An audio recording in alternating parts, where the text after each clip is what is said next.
Cloud gaming is coming to VR. A user in France found an experimental setting that said launch Avalanche session using cloud gaming endpoint. Now, Avalanche is Meta's long-in-development project to allow users to stream games instead of having to download them, which would be really cool. That would be cool because I only have the 128GB version of the Meta Quest. Oh, yeah, I got no space. No. Meta has hijacked spatial computing. So beta testers now have access to Apple Vision Pro-like multi-window support. So you can place up to 6 windows anywhere in your play space, and then you can walk around and they will stay in their tracked positions. I have access to the beta. You have access to me. So we have access. I have access to a beta. So yeah. I'm not the beta. The thing's the beta. But we're going to talk about what it's like. A spoiler alert, it's actually really good. Great. Awesome. Also in big Quest news, the Quest 2 is out of stock on the Meta Store in all markets, all around the world. Everywhere? Yeah. Optimistic people think this means the Quest 3S or Lite is just around the corner. Oh, yeah. Yeah, but realistic people are like, they're just doing that to force us to pay more money for the Quest 3. Probably. Yeah, probably. But hopefully the Quest 3 Lite is coming. Oh, please bring it on. Also, we have the latest rumors on the Apple Vision Pro 2. They're trying to make this as cheap as possible. So they're talking to manufacturers about cheaper screens. And you might have to have your iPhone or Mac connected to your headset for it to work. Typical. Yeah, so it's cheaper to get the headset, but more expensive to have VR. Totally. Yeah, that makes sense. Thanks, Apple. Thank you. Should we get started? Let's do it. Hello, you're watching Games v Reality. This is where you get virtual reality news, but not facts. No, not at all. Zero The facts. facts are not here. No. I'm at Victor Grey on all of the socials. With me, as always, except for that one time, is... I am at Lord Beardsteak. Yeah, that's good enough. We got a bunch of other news to cover. We had the UploadVR Showcase this week, and there were a bunch of games that came up on that. But also, there were a bunch of sales that happened because of that showcase and around the same time. So we're going to talk about all of the sales too. How am I meant to afford these headsets when I'm paying for all the games? Buying all the games. It's Well, ridiculous. if you cloud game, you just play all of them. That's a good point. Meta Horizon Worlds is coming to other markets, including Australia. Are you excited for Meta Horizon Worlds? No. And you want to talk about a thing you're doing in VR? I do want to talk about that. You're meant to tell us what you're doing in VR. Oh, Jedi Fallen Order using the Unreal Engine injector. All right. Do you remember the first story? I don't. Please tell me. But I know you do. I told you. It was the first thing I said. I don't remember what you said. Oh, it's What'd you cloud gaming coming to Meta. Okay. All right. Okay. Do you mean like Game Pass? Is that what you mean? Okay. So let's start there. So Xbox Game Pass. Is a library of games you can download onto your computer and play. And then they have cloud gaming, which is they have the game on their server on their computer, and you play the game over the internet. So you never download the game. You just play it. Somebody is here in this house right now, cloud gaming. It's not me. It's not you. It's not me. Yeah, there's is more it than this. you, the user? Yeah, maybe. That is the premise of cloud gaming. Google tried to do it. Didn't work very well. No. A bunch of people have tried to do it. PlayStation did it at one point as well. It didn't launch here, though. And Steam has done it as well, but it didn't launch here because we don't have the bandwidth. Well, Project Avalanche was a project in Meta where they wanted to dabble with game streaming. Because if you could get that to work, that would be phenomenal. Cool. So a user in France was using their headset, and in the experimental features tab, they found a little option that said, it was in French, but once translated into English, it said, launch an Avalanche session using the cloud gaming endpoint. And then it said the game that was offered to play is Lone Echo.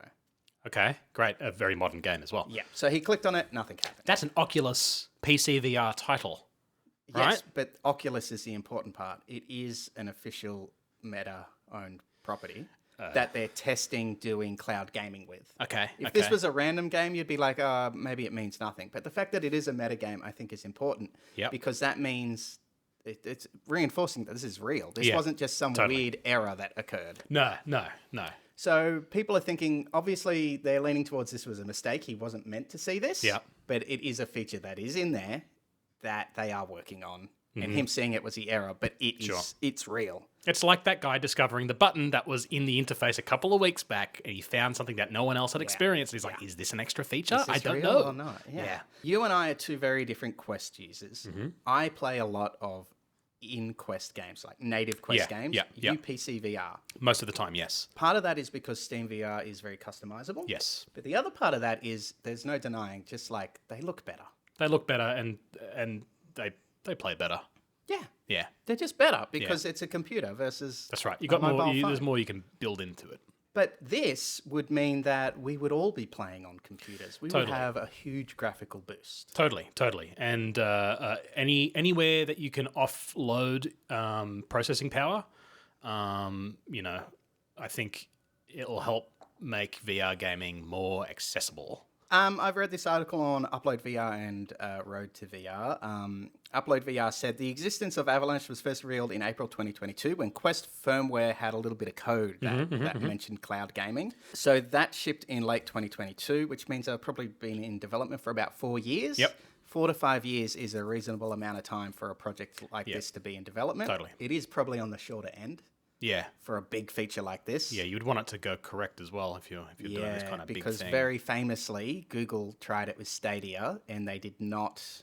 When it launched, it was not where it needed to be. Yeah, you're right. I just want to add to this, I have been playing cloud gaming on my Quest 3 through Xbox Cloud Gaming. I see. So that's only 2D. Yeah, sure, But I've really been enjoying it. I have a huge giant screen. I'm playing with a console controller. Yep. And I'm playing heaps of games. I finished Another Crab's Treasure, which is a Souls-like game. I've been playing Dirt 5, which is a rally car game. Yep.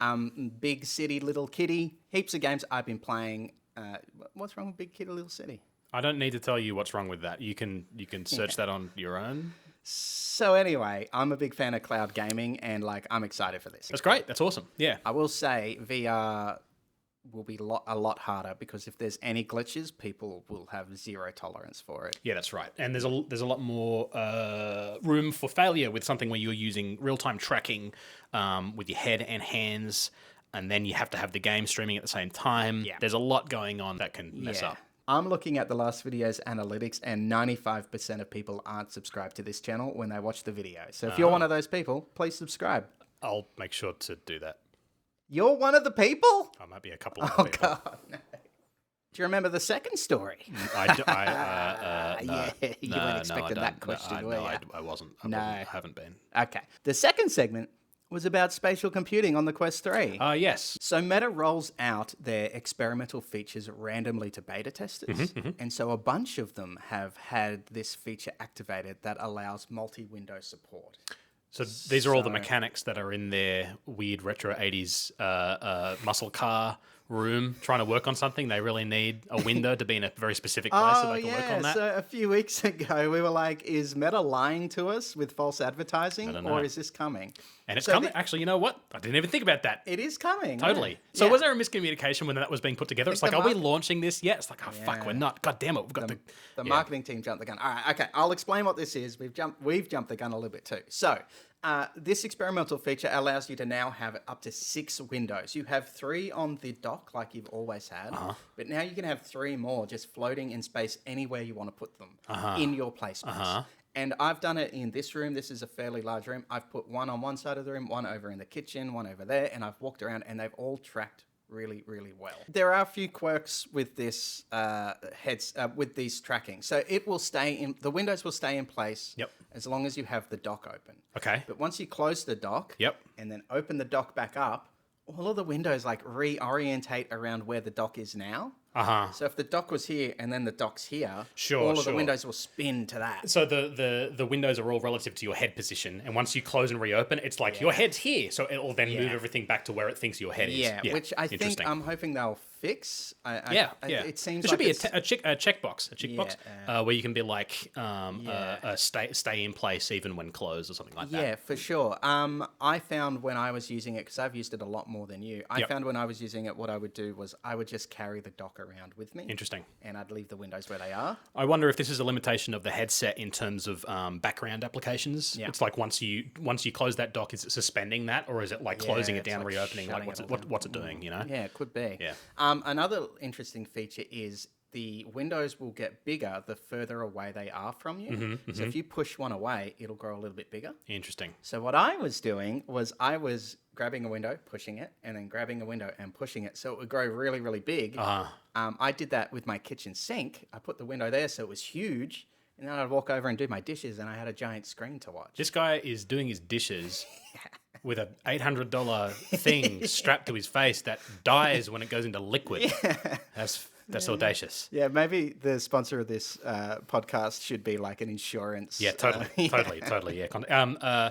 I found when you were demoing this to me and you were like telling me how to use it, that when you're moving the windows away, it's like you're doing it physically with your hand, like you're grabbing with the grip button, and then now I've got hold of the window, and now I'm going to push out with my hand to make it go further out. I feel like that is really clunky when there's an existing system. First thing we wanted to do was just push. Exactly. Well, the thumbstick on the AirLink application, when you're doing the same thing and moving windows around, you can literally just move that away with that thumbstick, and I feel like that's a far more intuitive action. One thumbstick makes it go away, and the other thumbstick makes it grow, or is it left and right makes it grow? I'm going to say it is both of those to stick with the theme of misinformation, which our podcast is based around. But you can push it away, but then you can also make the window bigger. Mm-hmm. So what I would do when I was using AirLink a bit is like the windows were the right size, but they were too close. Yeah. So I'd push them away, but they're making a similar size in... Totally. This new feature for the standalone Quest works way more intuitively than that AirLink system works to me. I think for a beta, it is really in a good spot. Yeah, for a beta. Okay. So what you're saying is that we can have 6 different windows displaying our sponsor site for this week. No. Netflix.com. Okay. All right. Yeah, no, you could do that. Yeah. You could totally have 6 different Netflixes all in your browser. Totally. They need to be in your browser. And the reason for that is Netflix is being deleted off the Quest. My Quest? Yes, your Quest. So the Netflix app is being discontinued. It's being removed from Quest 2 and 3. Right. I guess Quest 1 Why and 2. would Netflix do that? Well, this is the thing. So if you remember a few weeks ago, Meta announced that they had Netflix support within the browser now. Uh-huh. And it allowed HD streaming. Yeah, I do remember. And this is great because the Netflix app kind of sucked. It was this weird home theater thing, and it could only stream standard definition video. Interesting.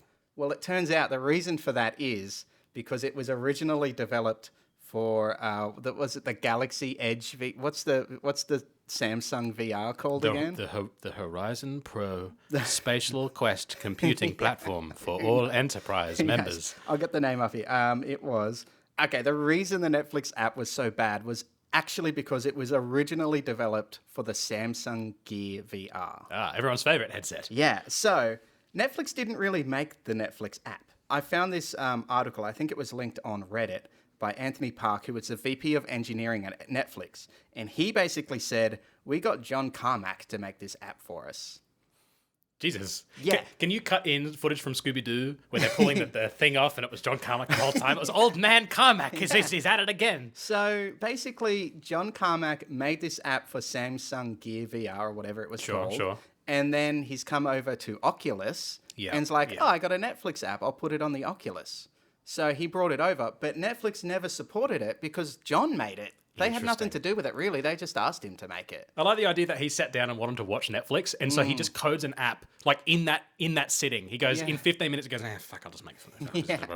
But isn't Oculus and Meta just the story of 3 guys who are just willing things into existence? Totally. It's very, very interesting. Palmer Luckey was like, I want VR. Then John Carmack's like, I want this feature. I want that feature. And then Zuckerberg's like, I want headsets everywhere. Yeah. It's just 3 people just forcing it to happen. Which, great. Awesome. Yeah. So you've used the Netflix app. You said it was crap originally. It was just how would you compare the browser experience? I have been using Disney Plus on the browser, and I think it's great. And Netflix is also now great. Cool. I'd say Prime Video. Yep. I found it choppy on the browser. Yep. But I haven't used it in the last few months, so it might be a lot better now. Out of the 3, what would you say is the best one? I think Netflix and Disney are on parity now. Yeah, cool. I've been using Disney more, but that's just because there's been a few more shows that I happen to be watching. But they're both really good. Awesome. Do you know what's not really good? Us and this podcast. Do you know what else is also not really good? I'm blanking now. The Quest 2 is out of stock. That's not awesome. And that's it. We're done. No more Quest 2s. No more? This is the end of the Quest 2.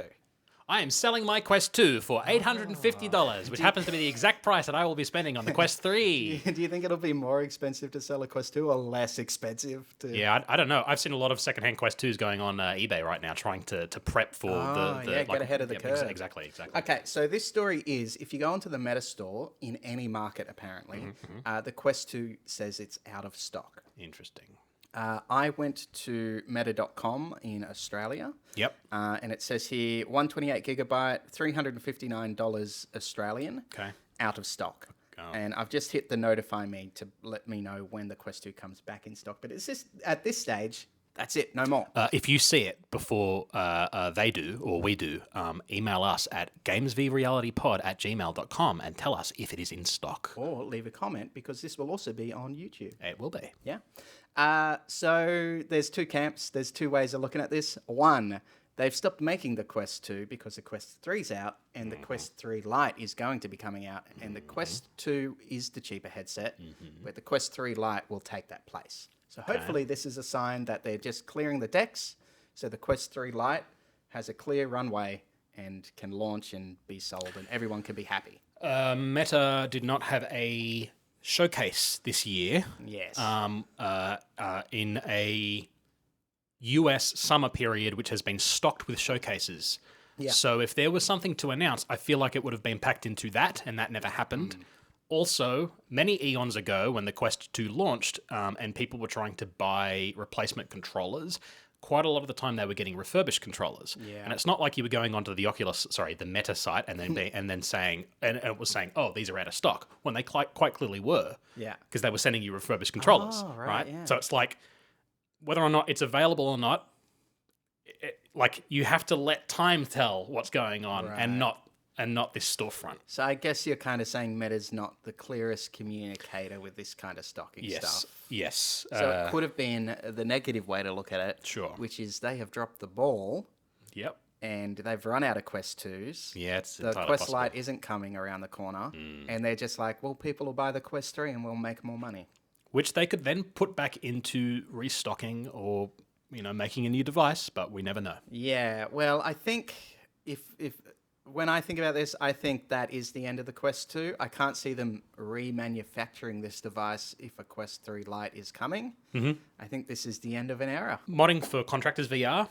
Last week I talked about how there was a bug that popped up that we were trying to figure out where most of the native Quest players were crashing and we couldn't figure out why. It was very specific to the mod. Yeah. Something that was discussed amongst the community was whether or not this was because as Meta is updating their platform for the Quest 3, that it's just leaving the Quest 2 in the dust. And maybe this bug is coming along because they're not considering the Quest 2 as something that's a priority. Prioritizing the Quest 3. Exactly. And so... that's incredibly possible. And the reason for that is Quest 1 users just got an announcement that they are no longer being supported. In a few months' time, Meta will stop updating the firmware. And they basically said if there are any security breaches that are found, then you will be now vulnerable. There are no more firmware updates coming for the Quest 1. Sure. And that sucks for those guys. It does. It doesn't suck, though, for developers that are bound to a supported platform. Yes, you were telling me that you had seen the community manager for Onward. Yes. Have real trouble trying to support Quest 1, 2, and 3. Totally, yeah. Apparently, because Onward had to support the Quest 1 as late as it did, there were bug fixes that were slotted in that were unable to be pushed to the live build until they dropped support for the Quest 1. Yeah.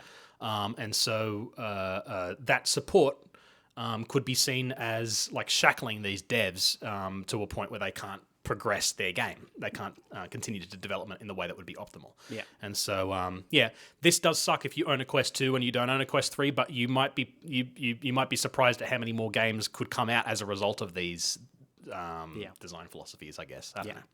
So pour one out, but then put it back in the glass and then drink it because it's good medicine.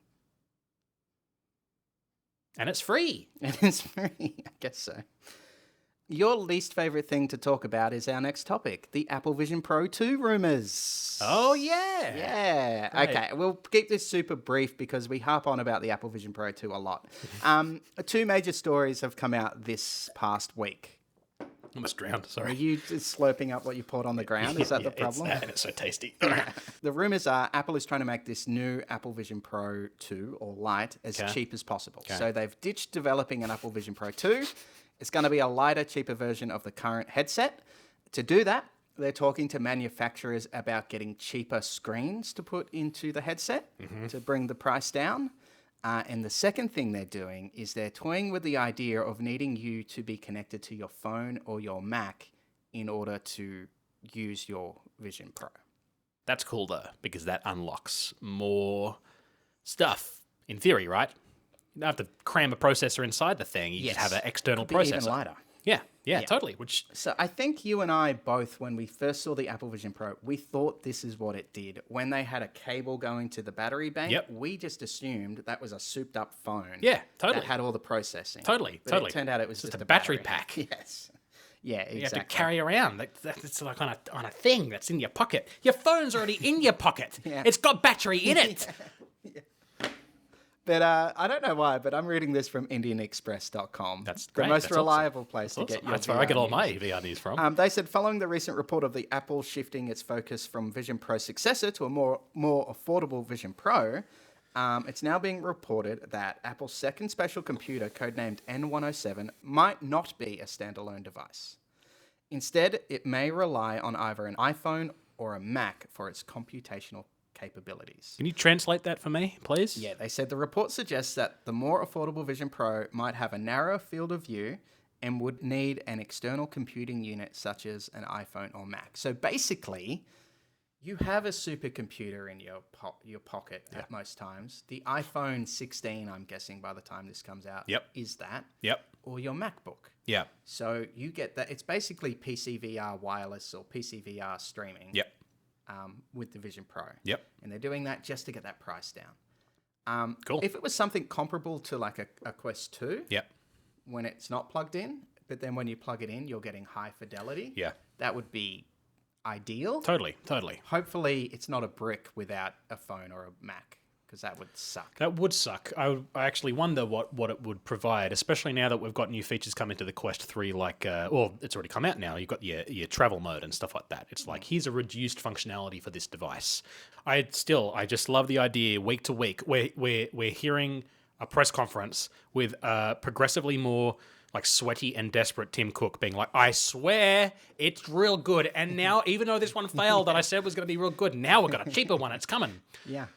He'll be selling it as even lighter because they took out all of the computational stuff. Totally.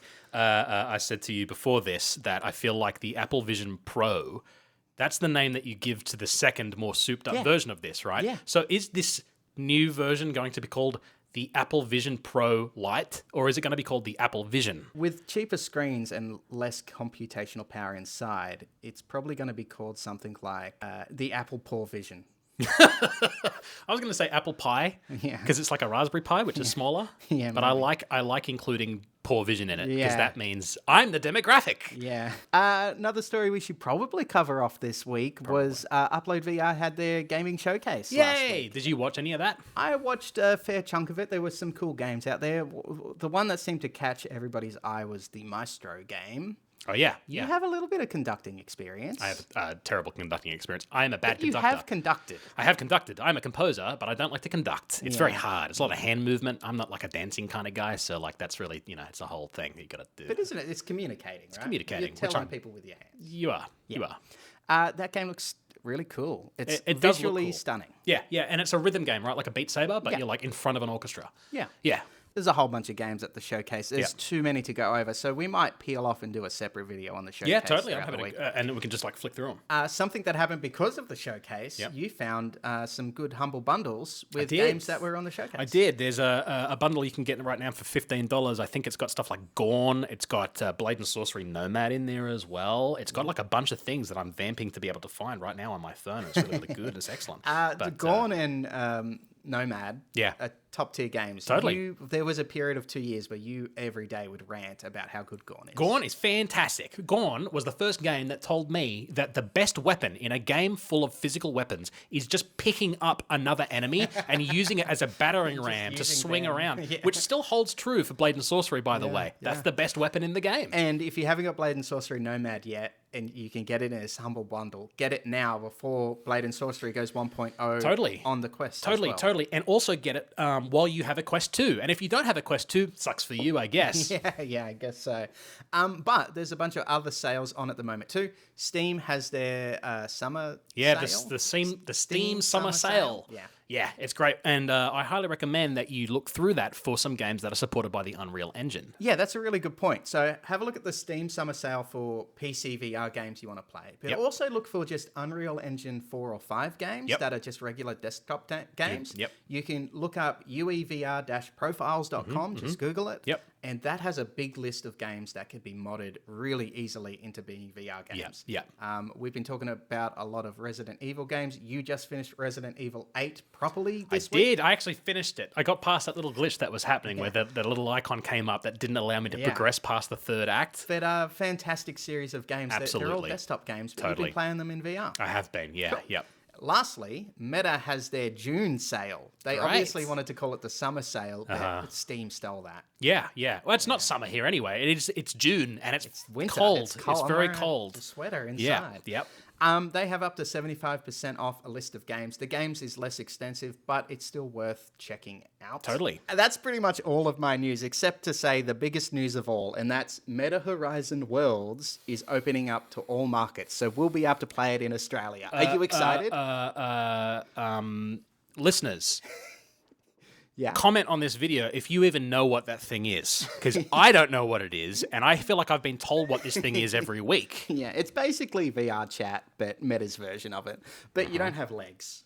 It's the weird ghost floaty legs. What happened to my legs? I know, you don't get legs. The promo is them hopping around, but they don't have legs, and you're like, ooh, I don't like this. Well, what happens when we get feet trackers? What the fuck are they going to do with it? I don't know. Oh. Well, it's funny you say that really quickly. Rec Room is about to add full body IK to the game. Oh, wow. Yeah, so they're about to get legs before Meta Horizon Worlds get legs. That's a funny joke. I like it. Okay, we keep the story in just for that one? Yeah, just for that. You think this joke has legs? Can we move on to the next segment? All right, we'll do the next segment. I'm doing a thing in VR and you're doing a thing in VR. Are you doing a thing in VR? We're both doing a thing that I'm doing things in VR. That's why I've got this fucking podcast. No. That's why this podcast exists, because we're doing things in VR every week. It's implied by the title. Yeah, I know. Well, not always. What I'm playing this week is Jedi Fallen Order using the Unreal Engine injector. Oh, yeah, you were saying before the show, you've been just laying in the dark in bed watching movies. That's right. And playing Jedi Fallen Order. Yeah, I've been playing Jedi Fallen Order in the dark, and it's a third-person experience, and it might be the first time I've played a third-person experience to that extent. And it's wrap-around 3D? Yes. It's not like a portal of 3D? No. It's wrap-around. And which is kind of like what Max Mustard is. But this, as a not dedicated VR experience, ran surprisingly well on my GTX 3060 Ti. Which is not a bad... It's not a bad one, but it's not a new one, right? And I've seen varied performance with a couple of users in the flat screen to VR Discord. But as a third person experience, it was great. I found that all the moments that happen in AAA games where you come up to a big vista and then you see something go past and it has a big sound effect. That stuff translated so well. Oh, cool. It wasn't, you couldn't see the jank just out of screen. You could see a little bit of that. And it's, in particular, the thing that this struggled with was cutscenes. Yeah. Anytime there was a cutscene, specifically cutscenes that were changing the focal depth of the camera would stay static, but it wouldn't have the focal changes. So, say the camera was actually meant to be, it was meant to be like an up-close shot because the focal length is really zooming in on their faces. The camera itself is actually like a mile away, and so you're just like, I'd be like really invested in this moment where, and, you'd be miles and all of a sudden I'm like, and you can see me in the footage. I'm like, where's the guy? So I'm constantly looking for the people, and then a moment would happen where there's obviously meant to be a lightsaber in the scene at some point, but it hasn't. It's not there yet. So you can see the lightsaber, both beams, they're off camera, waiting to be used. Look to enter stage right. But there were a couple of moments in scripted moments in the game where I had actually changed to a first person perspective, so I could walk around and see this in VR, like as if it was like in front of me. And so I was noticing way more details than I think I did the first time I played this on flat screen. Cool. There was also another moment that was a scripted dream sequence kind of thing that was happening, and it was happening in front of me, playing out in a first-person perspective, and it translated so well. I found like it was like really, really immersive. Okay, so let me get my head straight. Which one is Fallen Order? Is that 1 or 2? It's 1. 1. Okay, Jedi Survivor is the second one. I've played Fallen Order. So Yep, nice. This is good to know. So now I got a frame of reference. Yep. What was combat like? Combat was fine because I'm essentially I was using my Oculus touch controllers. Okay. So even though you can... Would you suggest playing it with the Oculus, the Meta controllers you were, or would you suggest getting an Xbox controller or a PlayStation controller? I would suggest getting a PlayStation controller or a gamepad only because the default mapping using the Oculus buttons had dodge underneath my left thumbstick. Okay. Because it was like the X button or something like that. Right, so it was just not in a point where I could be moving around and dodging. Yeah, gamepad is way better. I think it's almost there. And if you're happy to play this without having an immersive motion controller experience, this is a perfect game. I'm interested. Totally. And then the cutscene issue as well, I guess. The other one was traversing because Fallen Order has a lot of wall running. It does. And a lot of puzzles are like big, huge rooms. Yes, so what was that like? Because I only played the first 45 minutes, I did get a sample of gameplay that had a bit of wall climbing, and I found that in that, I'm just dog shit at the game anyway when it comes to finding places. I'm the worst person to actually judge this. I just triggered a memory of you trying to play Jedi Survivor, and like you were struggling to just jump over. I'm going to put this down to the beard steak eyes, but my issue is that sometimes there's a section of wall that's obviously meant to be interacted with because it's got a certain texture on it, but that texture is like a worn away metal panel in a world that is built on worn away metal panels. Yeah, so is it the right one? You've got dog vision where you can't see all the colours. Exactly. I can't see... Yes, that's right. Just imagine my view is in fact the pass-through on the Quest 2. I guess to ask the question is, what was it like motion-wise,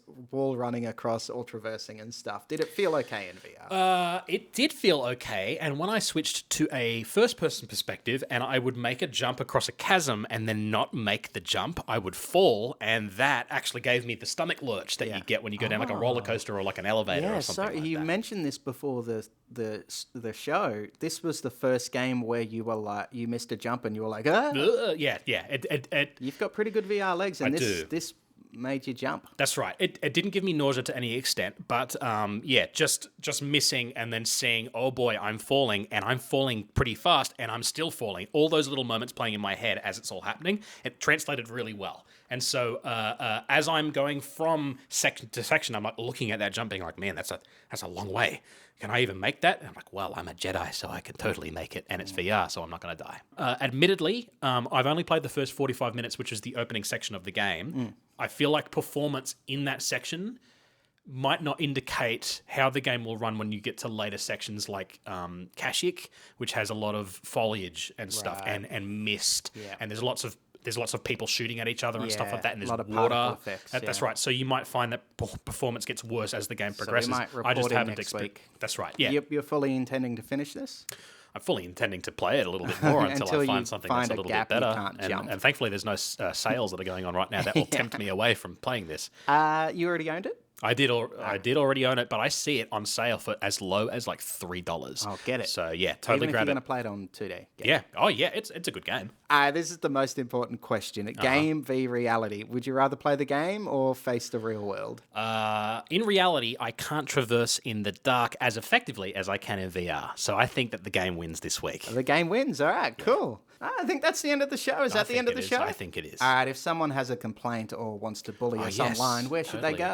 GamesVRealityPod at gmail.com. Or write a comment in the YouTube That's right. video. Tell us when we're wrong. Yeah. I'll be posting this on Spotify, Audible, probably Amazon, all of the podcast places, but also on YouTube. So you can just leave a comment there. Totally. Please subscribe if you haven't already. Yes, and tell friends about our podcast if they are even remotely interested in vaporware or headsets that don't come out, or misinformation in general. Yeah. Oh, yeah, give us some feedback because Beardy wants more games in this podcast, I love making him angry with rumors and company jargon. That's right. CEO bullshit. Yeah. I don't want any of that. That's it. Goodbye. Goodbye.